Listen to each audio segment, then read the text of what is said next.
Hello, hello. This is Love Your Work Life episode 153. Today, I want to talk about you and how you present yourself to others through your resume. Most of the people that come to me are wanting to leave a toxic workplace, feel undervalued, underappreciated, capped in their potential at their current job, and are ready for a promotion in their same field, or they're wanting to make a career pivot. And that can be a shift or something a little bit more drastic. It doesn't really matter which one of these you are, because your resume is going to be the thing that opens the doors to those conversations so that you can land the great new job, get the promotion, advance your career, all of the good things that I know everyone is looking for. So I want to talk to you today about something pretty practical, pretty fundamental, but game changing in your career. And that is your resume. Now, why is this important? Because most people approach their resume like it's just some kind of historical document. All of the things that you used to do, all of the results that you created along the way, not necessarily a bad thing. But if that's your only focus is this historical document of what you've done, then there's a good chance that you're missing out on helping other people see what you're capable of, what you can do, your capacity. And that's why I want to help you create a resume that is going to project you into your future instead of just reflect your past. Okay, my friends, I'm so excited. Now I'm going to go top to bottom here. And before I forget, in the show notes is going to be a link to my free resume mini course. In a very short amount of time, I'm going to walk you through these principles practically, visually, so that you'll be able to see how you can set up a resume for yourself that helps other people see you, and a resume that showcases you as the amazing candidate you are. So don't forget to check that out. The link will be in the show notes. The course also includes templates, and these templates are the exact templates that I'm using when I'm creating a resume for my client. So I'm not holding anything back. Definitely dive in. But I want to walk you through the philosophy a little deeper in this episode so that when you do jump into the course, you have a sense of where I'm going with this. You have a sense of what I'm trying to help you accomplish through this resume. Every time I write one, I tell my clients, I want your resume to feel empowering. I want it to be that holy cow, this is me moment. If your resume isn't doing that for you, then there's a good chance it's just reflecting your past.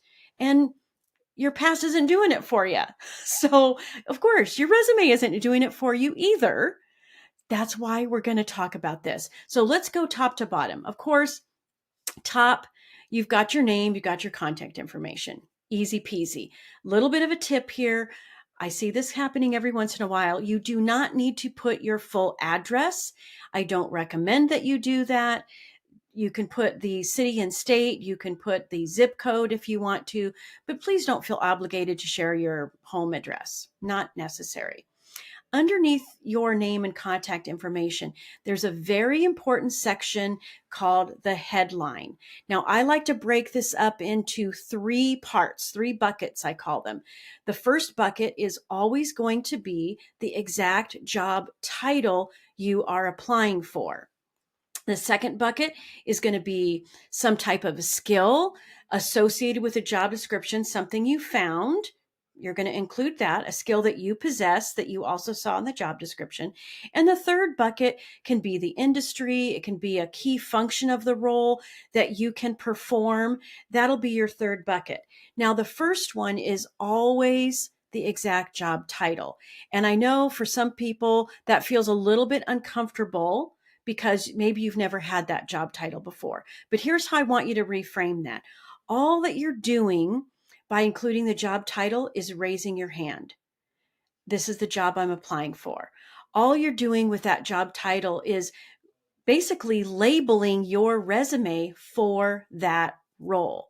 This is going to help the person reading it immediately associate you with that role. Now, that happens psychologically, and it happens if they print out a whole bunch of resumes or they're sifting and sorting and they need to know who goes with what because they're filling a lot of roles. Well, we want them putting you in the right place. We don't want them to have to work hard to figure out the job you're applying for. So please don't let that feel awkward. Please include it. And if it's one of those super long job titles, then eliminate one or both of those second buckets, bucket number 2, bucket number 3. Next is going to be the summary. You don't need to put a title summary. Everybody knows what it is. Don't waste the valuable real estate on your resume with a line that is describing something that's obvious. Here's the thing with the summary. This is where I want you to talk about your impact. I want you to talk about who you are, a little bit of your journey, and not just, again, that historical record, but the kind of impact that you have achieved and delivered in your career. Now, a way to really level this up is if you include some of your soft skills. As I say, when I'm working with clients, your natural behavioral strength traits in the workplace. So if you are naturally methodical, if you're great at presenting, if you're a more modest, supportive, collaborative type approach, again, behavior in the workplace, then mention that. Takes a supportive, collaborative approach when solving problems and working with stakeholders. Do you see how that just starts to elevate it a little bit? You could say works efficiently with stakeholders. Great. But how is it that you work efficiently with stakeholders? Offer that little description. Start to paint a picture of what it's like to have you in the role. Now, the next section is going to be core competencies, business proficiencies. Those are the two headings that I often like to use. This is where you're going to put in the keywords. And I'm not talking about keyword stuffing here. Don't get me wrong. But these are the skills, both hard skills, technological skills, transferable skills that you bring to a role. And just lay them in there, put the little pipe symbol between with some nice spacing. We know people are going to be scanning your resume, looking for those skills that pop out. This is especially true with a recruiter who doesn't have as deep a knowledge maybe about your role, but they've been given a checklist by the hiring manager. Check, check, check. Make it easy for them to find. Include that core competency section. Now, if you're in a techie tech kind of a role, if you're a computer scientist, data analyst, or software engineer, something like that, I work with a lot of y'all. But what you want to do is you maybe want to include a short section called technical proficiencies. And that's where you put your things like Python and Jira and all of the stuff that you know how to do. Again, making it really easy for people to say, okay, phew, good.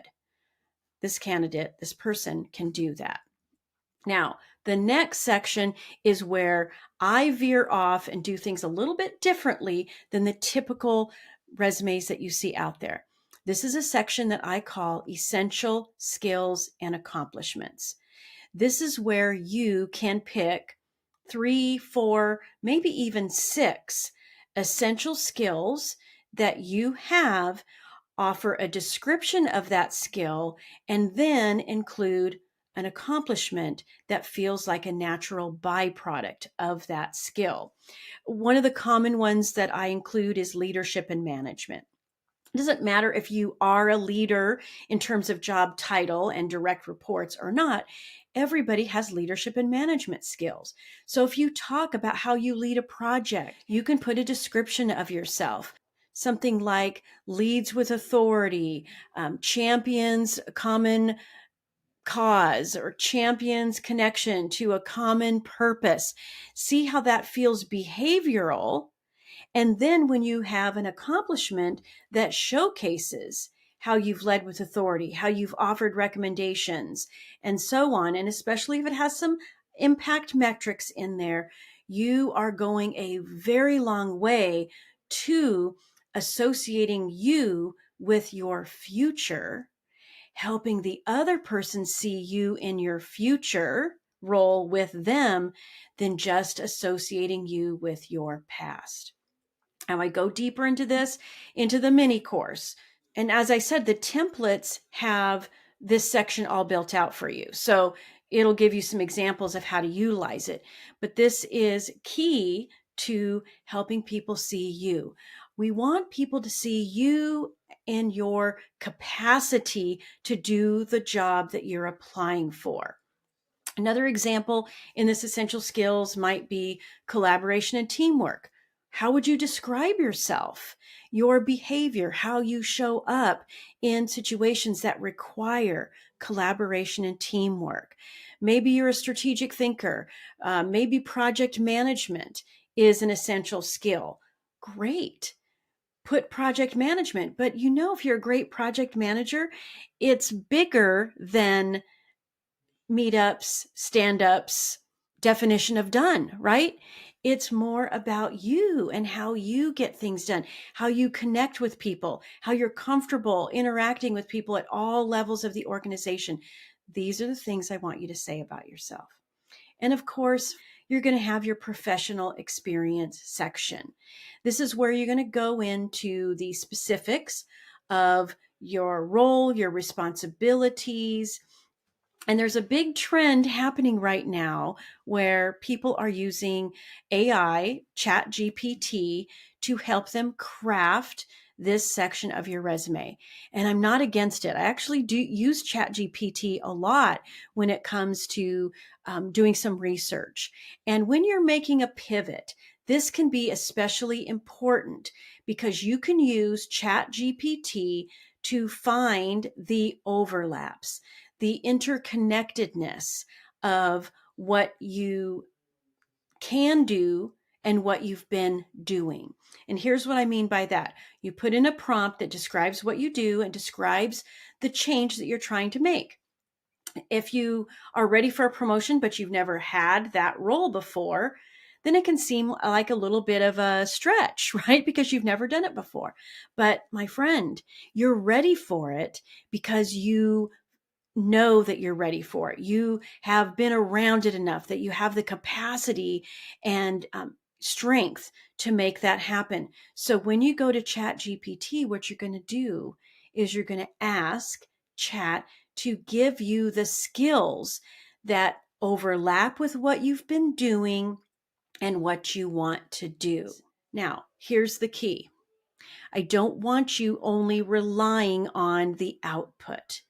I want you going into it. I want you looking at it and finding the things that you can absolutely relate to. Those aha moments. Oh my gosh, Chat GPT just found that overlapping skill, that thing between where I am now and where I want to go. And then look for an accomplishment, look for a metric that demonstrates your capacity. This is about empowering you for your future. This isn't about all the stuff you've done in your past. And the reason I don't want you to just leave it with whatever Chat says is because I want you to own this. When you get that little aha moment based on that description, I want you to go in. I want you to wordsmith it a little bit. I want you to dive into the details surrounding that. I want you to own it. And the reason I want you to own it is because when you do, it feels empowering.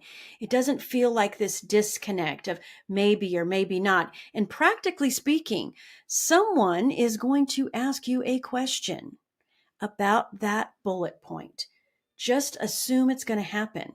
And if you left it all to Chat GPT and you did not dive into it and wordsmith it and tweak it a little bit so that it feels like you, then it's going to be awkward when you have to answer that question.